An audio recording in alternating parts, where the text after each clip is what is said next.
ഞാൻ പൈസക്ക് വേണ്ടിട്ടൊന്നുമല്ല. പിന്നെ കച്ചവടം അതങ്ങ് നടന്നു കിട്ടിയിരുന്നെങ്കിൽ എനിക്ക് 2 പെൺകുട്ടികളാണ്. ഇപ്പൊ തന്നെ വരാം.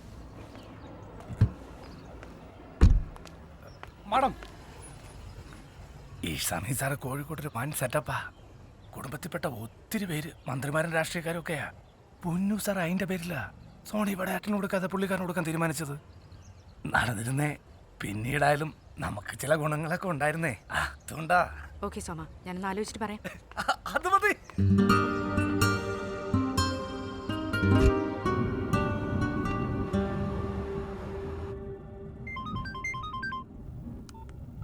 ഹലോ.